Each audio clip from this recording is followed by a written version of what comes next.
Thank you for joining us on this episode of Sports Bets for Free. My name is Scott Jenkins, your host, just a local sports bettor here in Phoenix, Arizona.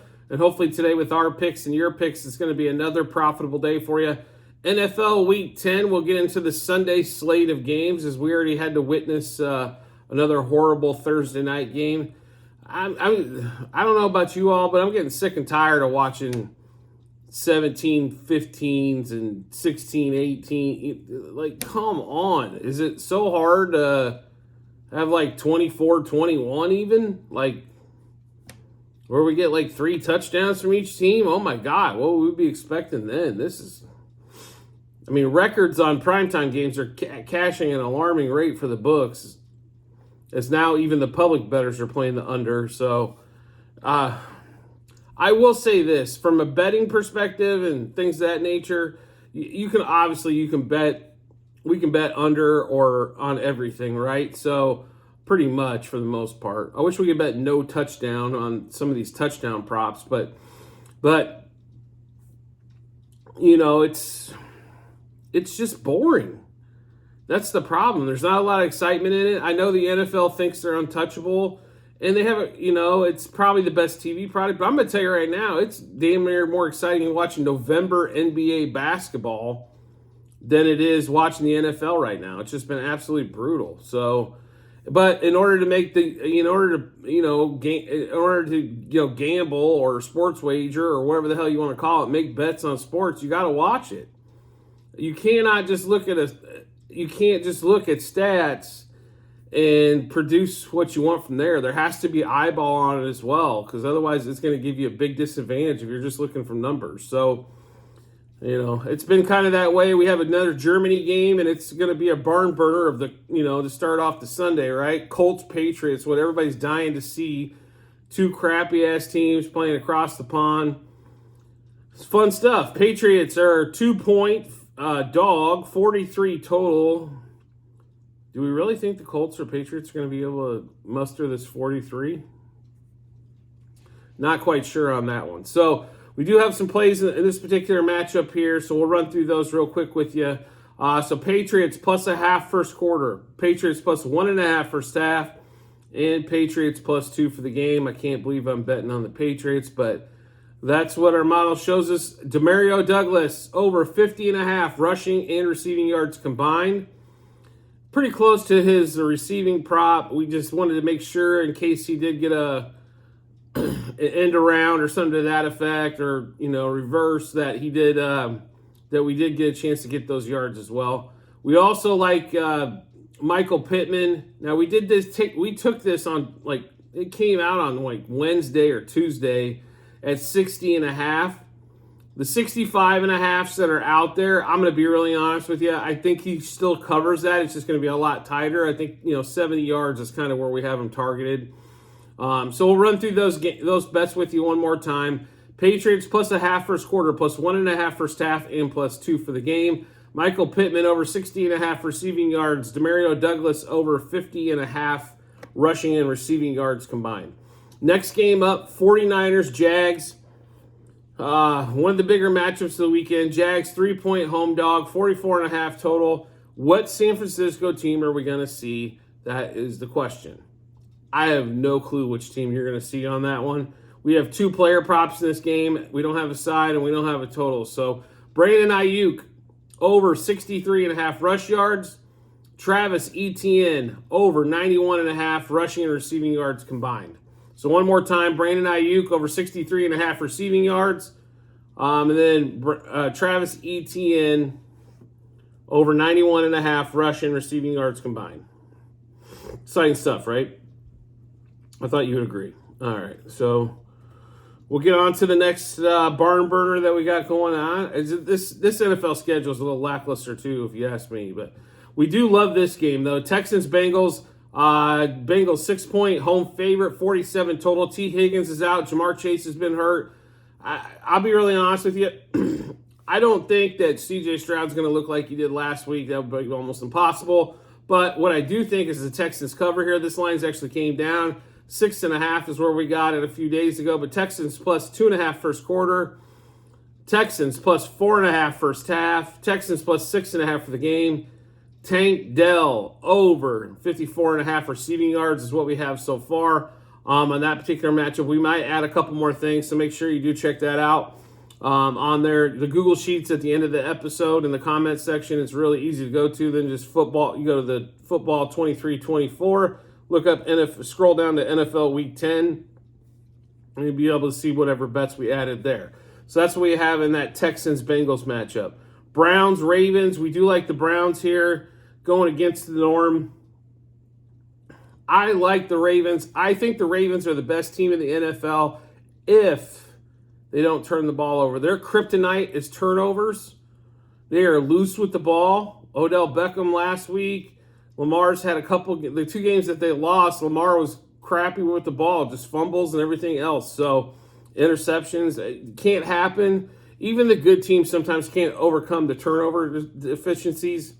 So that's why we're going to take the Browns in this particular matchup. So we got the Browns plus a half first quarter. Browns plus 3.5 first half. Browns plus 6.5 for the game. We like Myles Garrett over 3/4 of a sack, so he needs a full sack to cash. Deshaun Watson to throw an interception. Lamar Jackson to throw an interception. Amari Cooper over 52.5 receiving yards. And then we also like the under 6.5 total first quarter, under 19.5 total first half, and we did get it at 38.5 under for the game. So we'll run through those one more time for you. Browns plus a half first quarter. Browns plus 3.5 first half. Browns plus 6.5 for the game. Deshaun Watson, Lamar Jackson, interception. Myles Garrett record 1 sack plus.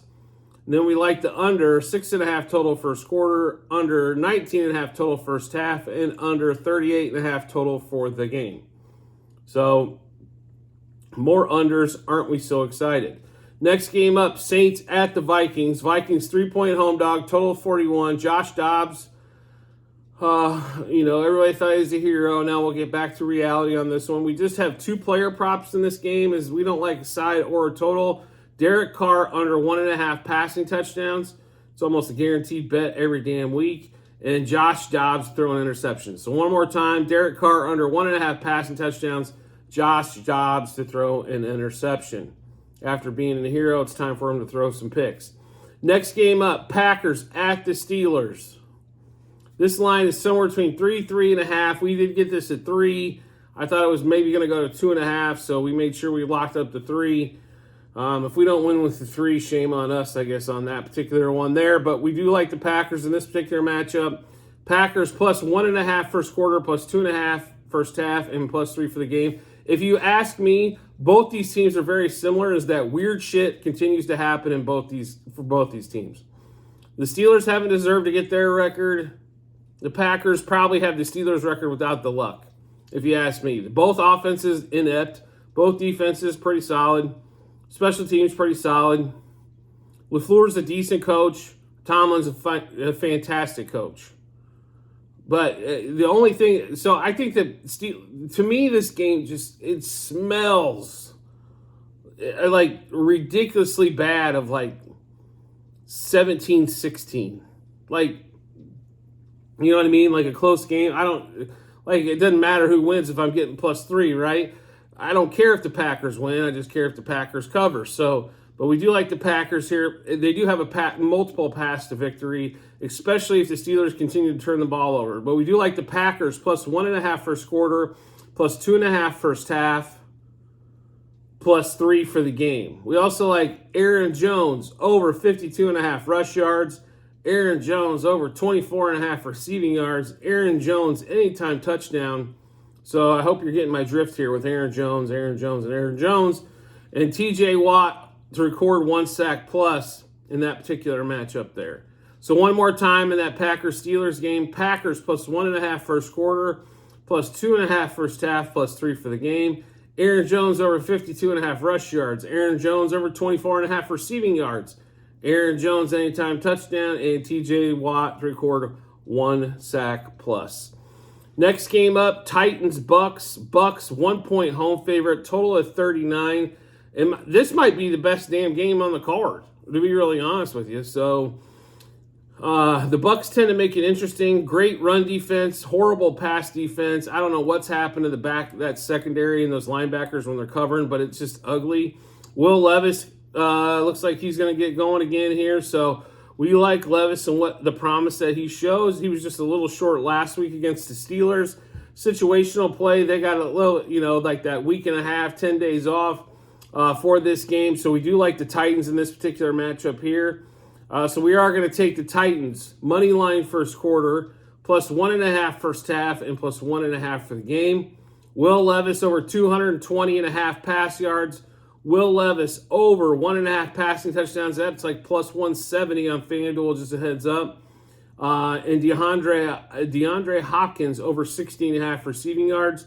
We think they're going to throw the ball all over the place as everybody's been just killing him through the pass, so why not continue to go that route? I know you have Derrick Henry, but running against that defense does not make a ton of sense unless you're going to open them up with the pass game. So we'll go through that game one more time.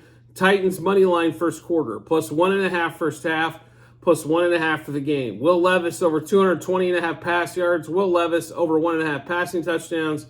And DeAndre Hopkins over 60.5 receiving yards. Next game up, we move to the late afternoon slate. Lions-Chargers. Everybody and their grandmother is on the Lions, -3 in LA, 48.5 total. I'm going to say no. This is strictly, I think the Lions have, if this is a neutral field, or I think the Lions are a better team. I think they have better offensive line. Defensive line, I think, leans to the Chargers just a bit. They've been pretty good against the run. They've been horrible against the pass. But last week they were great against the pass. But who the hell knows, because it was Zach Wilson and the Jets, right? So there's a lot of question marks surrounding the Chargers. I believe this is where the Chargers make the run to make their playoff bid. And I just got to bet. I mean, I know the Lions are coming off a bye. But didn't this just smell funny? Like 3 is the number? Really? It's not 3 and a hook. It's not, you know what I mean? It's like, then it just smells a little weird on that one. Goff back in LA. I don't know. Like, this is for me, this is more of there's way too much money dumping on the Lions, and when the book has a position where they only have 20% of the money one way, I'm going to lean normally with the book, and that's going to be with the Chargers in this matchup. So we are going to take the Chargers. Plus the 3, so Chargers plus a half first quarter, plus 1.5 first half, and plus 3 for the game.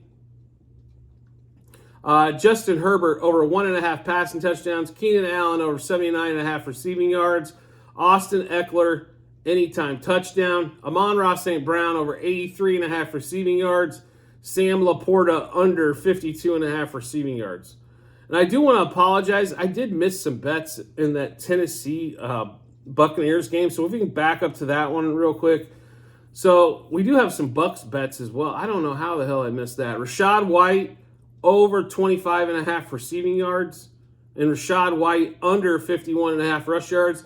And that's been one of the best cashing tickets all season long, is taking Rachaad White under rush yards, because they can't run the ball for squadouche.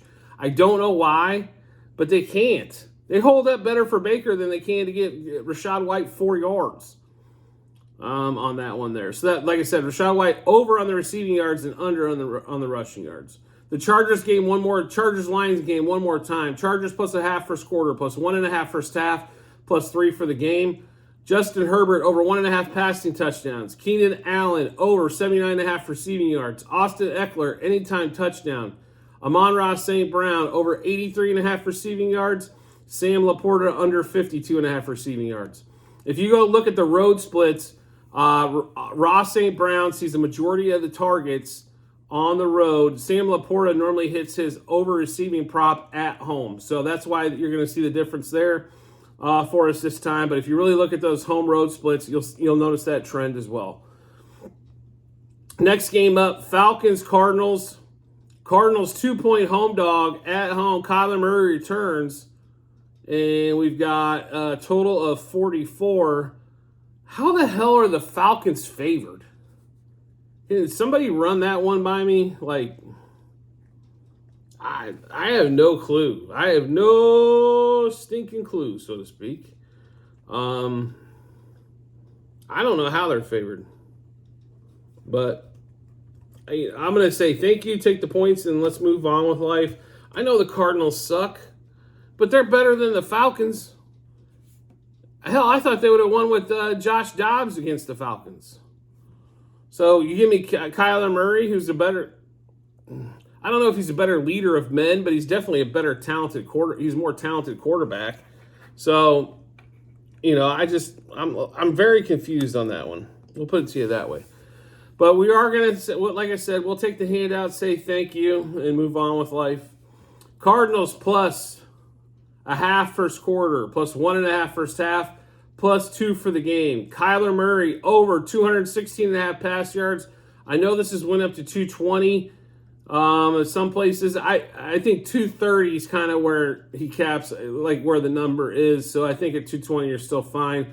Marquise Brown over 53.5 receiving yards. So we'll give you that Cardinals-Falcons game one more time. Cardinals plus a half first quarter, plus 1.5 first half, plus 2 for the game. Kyler Murray over 216.5 pass yards. Marquise Brown or Hollywood Brown, or whatever you want to call him this week, over 53.5 receiving yards. Next game up, Giants-Cowboys. Yuck. 17-point favorite. I've seen one book that FanDuel, I believe, just went to 17.5 this morning. That's going to tempt us at 17.5. That is 3 scores. We're moving into territory. I mean, I know the Giants suck beyond all belief, especially with DeVito at quarterback, but I don't know. Like, 17.5 is a ton. We only have one prop in this game, and that's Tommy DeVito, no touchdown passes, which is like minus 125. Hell, if he throws 5 passes, I'll be shocked anyway in that one. So that's the only bet we have there so far. Commanders at the Seahawks. We do love this game. Seahawks 6-point favorite, 44.5 total. I don't know how anybody can believe in the Seahawks and Geno Smith. The only positive that they have going on right here is that they are at home, but we are going to take the Commanders. We might die on the hill on this particular one, but I think the Commanders' offense should be able to score some points. To be really honest, if they click, Seattle does not have enough firepower to come back the other way. So we're going to take Commanders plus 2.5 first quarter, plus 3.5 first half, plus 6 for the game. We're also going to take Sam Howell over 259.5 passing yards.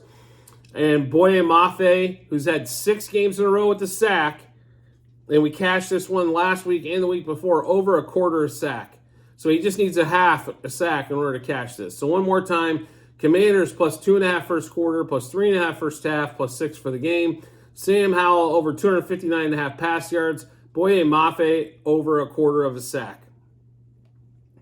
Next game up is going to be this Sunday night. I can't believe they haven't flexed this game out. Jets at the Raiders. This line's flipped back and forth. Now the Jets, they're going to be somewhere between a 1-point favorite and a 1-point dog. Total at 36.5. We're probably going to make some more plays on this here later today. We only have 3 on it currently, which is Zach Wilson under 1.5 passing touchdowns. The only problem with that bet is it's juiced to minus like 230. You're going to have to lay 20, basically you're going to have to, wager 2,300 to win $1,000. It's probably one of the safer bets, though, that you'll play. Aiden O'Connell interception. And Bryce Huff, who got a sack last week, and we cashed it like plus 180. It's down to over a quarter sack at plus 124. But we're going back to the well on that one. So one more time in that Jets, Raiders, Sunday night debacle. Zach Wilson under 1.5 passing touchdowns. Aiden O'Connell interception. Bryce Huff over a quarter of a sack. We are going to make some more bets, folks. So this is why I'm trying to point. I want everybody to watch the episode. Don't get me wrong. But I definitely want you to check out the Google Sheets because we are going to have some more plays. So just make sure that you do check those out. We try to put this out a day plus ahead of time. But lines players are in or out. So we're going to make some more plays. So make sure you do check out in the comment section. There'll be a link to the Google Sheets. You just go to football 23-24. And you're going to scroll down to NFL Week 10. And you'll see all of our bets. What juice we got those at, how many units, what book we placed them at. So like I said, we are going to make more plays. So do make sure you check out those Google Sheets. It's extremely important, as nobody's going to be able to write all this crap down, in this, a little over 20-minute episode, right? So we try to keep the episodes short because there's a lot of talking involved, and we don't have a lot of fancy doodads running across the screen. But, you're going to have to check it with your eyes and then match them up with your bets. And always make sure that you subscribe and get notifications to our YouTube channel. So when we drop our bets, you get those first. Especially when you got notifications turned on. It makes life so easy. You get the notification that, sports bets for free. Dropped a new video, which means there's new bets. And go check those out. You match them up with your bets. And let's go make some money. That's what we're here for, right? So nobody's going to bet my entire sheet of bets. Understand that. They're going to match them up with what they like and kind of move forward from there. I do appreciate everybody's support as always. And I look forward to seeing you on the next episode.